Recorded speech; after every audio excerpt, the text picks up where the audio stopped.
এরকম মেয়েকে ন্যাড়া করে সারা বাংলাদেশ ঘুরানো দরকার। তাহলে কোনো মেয়ে আর কোনো পরিবারের সাথে এরকম প্রতারণা করবে না। এই মেয়েটি কি সুখী হতে পারবে? আপনারা একবার বলুন তো। এই মেয়েটির কারণে একটি ছেলে দুনিয়া ছেড়ে চলে গিয়েছে। দর্শক শ্রোতা, স্ক্রিনে দেখতে পাচ্ছেন ইবাদ খান। বিয়ের দুদিন পরে তার স্ত্রী তার প্রেমিকের সাথে পালিয়ে গেছে।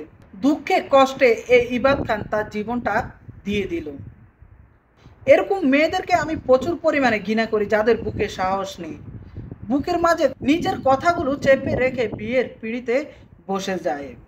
কিন্তু পরবর্তীতে তাদের ফিল হয় যে সে এই লোকটার সাথে সংসার করতে পারবে না, সে তার প্রেমিককে খুব পরিমাণ ভালোবাসে, তার সাথে তাকে চলে যেতে হবে। তাহলে এত কিছু করার কি দরকার? এই যে নাচ গান, বিয়ের স্টেজে এত সুন্দর করে সেজে আসা, তারপরে মালা বদল। দর্শক শ্রোতা, চাঁদপুরের কোরালিয়ার ঘটনা। স্ক্রিনে দেখতে পাচ্ছেন এই ভাইটির নাম হলো ইবাদ খান। তিনি একজন হাসপাতালের মার্কেটিং ডিপার্টমেন্টে জব করেন। তার এলাকায় জব করতো এই মেয়েটির বাবা। ছেলেটির সাথে সুসম্পর্ক থাকার কারণে মনে হলো যে ছেলেটি তার মেয়ের জন্য পারফেক্ট। ছেলেটিকে মেয়েটির জন্য বিয়ের প্রস্তাব দেয় এবং ছেলেটি যেহেতু অবিবাহিত, বিয়ের জন্য রাজি হয়। পারিবারিকভাবে ধুমধাম করে তাদের বিয়ে হয়। কিন্তু বিয়ের রাত্রে আপত্তি বাজে। ফুলসজ্জার রাতে মেয়েটির কাছে ছেলেটি গেলে মেয়েটি ছেলেটিকে স্পর্শ করতে দেয় না। ছেলেটি বিষয়টি তার মায়ের কাছে এসে বলে। ছেলেটির মা বলেন যে একটু ধৈর্য ধর, সব ঠিক হয়ে যাবে। ছেলেটির মা হয়তো ভেবেছে যে মেয়েদের পার্সোনাল সমস্যা থাকতে পারে, সেই সমস্যাটাই হয়েছে। কিন্তু না, এভাবে মেয়েটি বারবার ছেলেটিকে অ্যাভয়েড করে যাচ্ছে, কোনোভাবেই ছেলেটিকে তার কাছে আসতে দেয় না, কোনো রকম কথাবার্তা বলতে দেয় না। তা আপনারা সবাই জানেন যে ছেলে মেয়েকে নিয়ে আসার পরের দিন মেয়ের পরিবারের লোকজন খেতে আসে এবং মেয়েকে নিয়ে যায়। তৃতীয় দিন ছেলে মেয়েকে নিয়ে আবারও চলে আসবে, বা চতুর্থ দিন ছেলে মেয়েকে নিয়ে আবারও চলে আসবে। চতুর্থ দিন যখন ছেলে মেয়েকে নিয়ে আসতে চাইলো, তখন মেয়েটি বলে যে আমি অসুস্থ, আমি এখন যেতে পারবো না, আমি একদিন পরে আসবো।